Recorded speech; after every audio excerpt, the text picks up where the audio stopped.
Yes, bonjour à tous, bienvenue sur la chaîne Passion et Moteur. Donc voilà, on va continuer la playlist études de véhicule, études du modèle. Donc ce qui est important, c'est quand on va choisir un véhicule ancien ou diesel ou même thermique, enfin même essence, diesel ou essence, peu importe le modèle, il va y avoir une taxe parfois annuelle et une taxe au monoxyde de carbone. Donc je vais vous montrer tout ça. Donc il va falloir en prendre en compte aussi lorsque vous avez ce véhicule. Donc on va sur Google et on tape taxe additionnelle carte grise. Voilà. Donc ensuite, nous allons sur cartegrise.org, coût carte grise. Et on va regarder ensemble. Beaucoup de gens oublient, beaucoup de gens oublient ce petit détail, mais donc vous voyez, vous pouvez calculer le tarif de votre carte grise déjà. Donc je vous mettrai le lien dans la description. Là, vous allez voir dans la description le lien. Vous mettrez un petit pouce bleu et vous abonnerez. Comme ça, vous pourrez suivre tous mes petits conseils. Donc, restez bien jusqu'à la fin. Je vais vous montrer tout ça. Donc, voilà. Ensuite, donc, on va parler de ça, la taxe additionnelle sur les cartes grises. Voilà. Donc, en gros, pour résumer tout ça, il y a une taxe qu'il faut payer lorsqu'on paye sa carte grise. Et les véhicules concernés par la taxe additionnelle, en temps normal, tous les véhicules qui sont en circulation sont concernés par la taxe additionnelle. Donc c'est bonus-malus écologique plus une taxe. Donc en gros, en résumé, pour les véhicules présentant un cheval fiscal de 10 à 11 chevaux, il y a une taxe en plus estimée à 100 euros. Quand un véhicule a une puissance fiscale entre 12 et 14 chevaux, on peut compter 300 euros environ. Voilà, pour les véhicules présentant plus de 15 chevaux fiscaux, il y a encore une taxe additionnelle estimée à 1000 euros. Waouh, ok. Mais j'espère y arriver un jour quand même à la payer cette taxe parce que avoir un beau petit véhicule c'est sympa. Donc cependant, la taxe n'a pas toujours été calculée de cette manière. Les véhicules communautaires au champ K de la carte grise. Donc vous pouvez regarder sur le champ K de la carte grise avec le lien ici. Avant c'était ça, 2 euros par gramme. Ok. Bon. Ensuite, ce que je voulais vous montrer, il y a une taxe annuelle en plus pour les véhicules très polluants.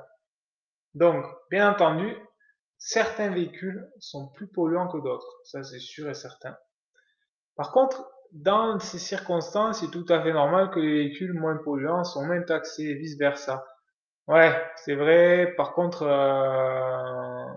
ça fait mal quand même. Ainsi, la taxe annuelle au CO2 est fixée à 160 euros pour les véhicules les plus polluants. Alors, tous les ans, vous payez ça. De plus, il est important que la redevance soit déclarée au centre des impôts. Ok. Au plus tard le 31 janvier de l'année. En outre, tous les véhicules neufs ou d'occasion sont également concernés par cette disposition depuis 2009. Donc, faut retenir ça.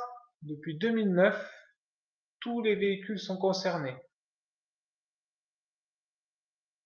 Donc, la loi, hein, c'est ça que je voulais voir. Le seuil qui était de 250 grammes pour les véhicules immatriculés en 2009, voilà, et depuis 2012 à 190 grammes. Donc, ok, tous les véhicules qui dépassent maintenant 190 grammes de CO2, allez, ils ont une taxe annuelle. Ok, bon voilà, je vais vous prévenir de ça. Et taxe additionnelle pour les véhicules VIP. Ok, bon. Ensuite, il y a cependant le fait que les véhicules de super internet ne produisent pas plus dans l'atmosphère. Par conséquent, ce n'est pas étonnant. Alors voilà, c'est ça qui est important aussi qu'il faut retenir, c'est que les véhicules équipés au GPL et à l'éthanol, suivant les départements, vous payez pas ou vous payez la moitié de la carte grise. Donc ça, c'est top. C'est des belles surprises. Donc, je précise bien des véhicules équipés d'origine. Après, faut bien se renseigner sur un véhicule qui a été équipé par la suite. Mais c'est quand même sympa, quoi. On peut rouler avec des gros véhicules, des gros véhicules. Donc, on va continuer. On va aller sur le site que j'adore utiliser. J'espère que vous connaissez. Moi, je vais aller sur la centrale. Alors, la centrale. Ok, la centrale. Donc ça, c'est top. C'est vraiment top. Alors, par contre, il y a tout dessus. La centrale, je vous mettrai le lien aussi. Et il y a tout. Il y a les cotes aussi qui sont pas mal à voir. Mais bon, tout ce qui est cotes, c'est vrai qu'on m'a demandé ça. Les cotes, la centrale, Argus, toutes ces cotes de l'occasion, c'est pas tellement le reflet du marché parce que vraiment le reflet du marché, c'est ce qu'il y a sur les sites d'annonces. Voilà, clairement, il y a des voitures, elles sont très peu cotées sur l'Argus et sur la centrale ou différentes cotes. Et clairement, sur le bon coin, elles valent beaucoup plus cher. C'est l'offre et la demande. Voilà. Donc, ce qu'on va voir sur la centrale, il y a une rubrique, voilà, à côté de la cote, fiche technique. Voilà. Donc, ce qu'on va faire, c'est aller chercher un véhicule. En l'occurrence, on continue toujours sur l'Opel Crossland. C'est un bon exemple. C'est un véhicule qu'on va aller voir. Je vais vous montrer toutes les étapes, comment ça se passe, comment on doit négocier, comment on doit vérifier le véhicule. Donc là, je vous détaille tout ce que je fais allez, en l'espace de 4-5 heures, j'ai fait tout ça, quoi. Toutes ces playlists là que vous pourrez regarder.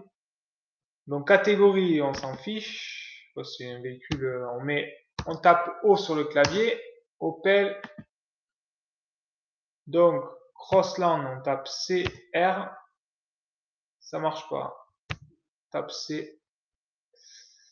Donc on va descendre. Voilà, Crossland X. Donc déjà, ce qui est pas mal, c'est qu'on peut voir, voilà, sur le A de la carte grise, on peut connaître l'année. Donc vous voyez, Crossland est sorti en 2017, 2018, 2019. Voilà, c'est un véhicule récent. On va mettre 2018. Voilà. Et ce qui est intéressant, voilà. Donc il y a 42 versions pour ce véhicule. Déjà. Et clairement, on peut trier essence ou diesel. Vous voyez? Donc en l'occurrence, là, on était plus la demande du client, c'était une essence. Donc on va filtrer. Il reste 24 versions pour ce véhicule. Ok. 24 versions, celles-là on les bannit. Ok, ok. Donc ce qu'on va faire, on va prendre celui-là, 5 chevaux, boîte mécanique, et clairement, on va avoir beaucoup d'infos. Moi, j'adore ce site parce qu'on voit beaucoup d'infos. Vous voyez, la capacité du réservoir, la consommation urbaine mix, et surtout, voilà, il est là le CO2, les émissions de CO2. Voilà, donc là on est en dessous, c'est parfait, donc il n'y aura pas de surprise. Et ensuite, bon, on peut voir, il y a pas mal de choses. Turbo, on voit des petits détails, le couple moteur, boîte, nombre de vitesses, 6, ok. Ah, on appelle ça plus un crossover qu'un SUV, je me suis trompé. Donc voilà, c'est un crossover. Date, 1, voilà. Donc c'est très bien. Voilà, j'espère que la vidéo vous a plu. N'hésitez pas à vous abonner et on continuera et on va continuer la rubrique étude du modèle. Dans cette rubrique, il va y avoir plein d'infos. Voilà. Et je vous dis ciao ciao